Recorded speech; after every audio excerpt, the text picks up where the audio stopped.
रामा हाके, आम्ही नगरचे म्हणजे श्रीगोंदा कर्जत तालुक्यात घरबीर तिकडे पोरबीर तिकडे मेंढर सारे तिकडे चरून देत नाही कोण, त्यामुळे इकडे यावं लागत.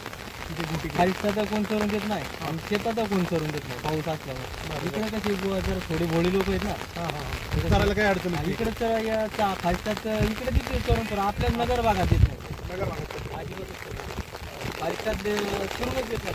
बाकी काय अडचण आहे का? बाकी बस अडचणी गुरवाली मारती तर पुढे वस्ती करावं लागत, लय अवघड आहे.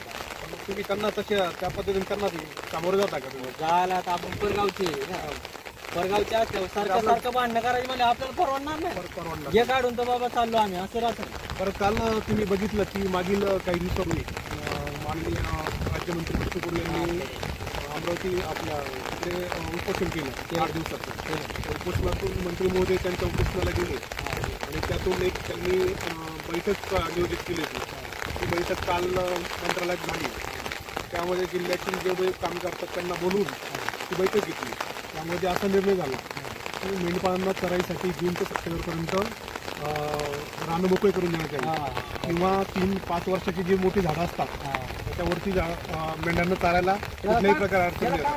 झाडं वर राहतात आणि चारायला काय अडचण नाही. काय बारीक झाडं असली अशी झाडं असली ना तर प्रॉब्लेम होतो. वर झालं काय प्रॉब्लेम. तो पण निर्णय झाला की 5 वर्षाच्या मोठी झाडं त्याच्यात मेंढ्या चारायला कुठल्याही प्रकारे अडचण नाही, काहीच अडचण नाही. मग तो निर्णय पण झाला. तर मग त्याचे हे निर्णय अशा पद्धतीने झाले, मेंढपाळांसंदर्भात असे निर्णय झाले. साप चावला काही चावलं त्याचा तुम्हाला सरकारतर्फे तुम्हाला हे भेटेल. तर तो निर्णय झालेला आहे. त्याबद्दल तुमच्या बच्चू भाऊंच्या बद्दल काय मत येतं तेवढं फक्त सांगा. बच्चू साहेबांनी आमच्यासाठी उपोषण केलं ना, आता ते आमच्यासाठी चांगल्यासाठीच केलं ना. तेवढं बरोबर आपल्यासाठी धनगर समाजासाठीच केलं ना त्यांनी. धनगर समाजाच्या दृष्टीने चांगलाच विषय झाला. हे पाऊस पडतोय बघा आता किती पाऊस पडला हाल झालाय तरी आपल्याला आता जर तिकडे आपल्या तिकडे नगर भागात जर फरक मोकळे झाले असतील आम्ही डायरेक्ट तिकडे निघून गेलो असतो. इकडे यायची गरज नसते. इकडे एवढे घाटमाथ्यावर मोकार पाऊस राहतो. इकडे आपल्या तिकडे सगळी भरपूर पाऊस येतो ना, इकडे नाही पाऊस चालू. म्हणजे आपण महाराष्ट्राच्या धनगर समाजाकडनं बच्चू भाऊ कडू यांचं संपूर्ण महाराष्ट्राच्या धनगर समाज मेंढपाळ बांधवाकडनं अभिनंदन करण्याचं, आभार मानण्यात येतं आहे.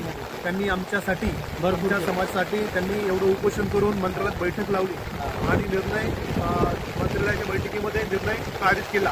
त्याबद्दल धनगर समाज महाराष्ट्र राज्याच्या वतीने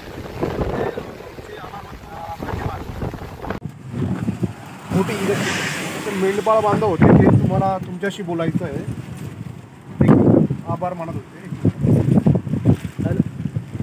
नमस्कार भाऊ. आम्ही मेंढरवाले तर तुमचा आभार मानतो तुम्ही उपोषण केल्याबद्दल.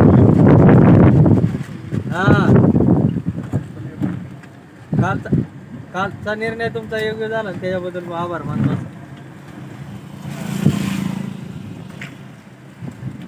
ते रस्त्यामध्ये होते, त्यांनी थांबवलं. नगरचे येते तिथे थांबलो म्हणून असं चालेल तर थँक्यू.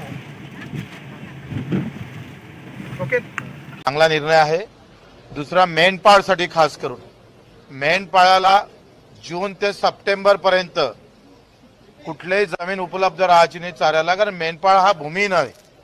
त्याच्याकडे असणारी जे मेंढर आहे त्याला चाऱ्याला जागाच भेटत नव्हती. कित्येक वर्षापासून हा पेंडिंग प्रश्न होता. 2 दिवसात 5 वर्षाच्या वरते जिथं झाडं आहे वनपट्ट्यामध्ये, वन जमिनीवर म्हणजे महसूल जमिनीवर आणि वन जमिनीवर, त्या सगळ्या ठिकाणी मेंढपाळांना तिथं चारा बंदी राहणार नाही, दंड आकारला जाणार नाही.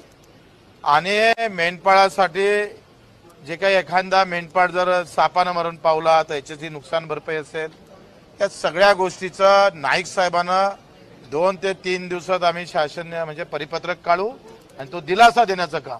एक मोठी लढाई मेंढपाळांसाठी खरं तर आम्ही इथं बऱ्यापैकी जेव्हा परिपत्रक निघन तेव्हा ते जिंकल्यासारखी होईल आणि एका मेंढपाळांसाठी हा मोठा मला वाटतं हा निर्णय होणार आहे. त्यांच्या भविष्यासाठी चांगला निर्णय होणार आहे.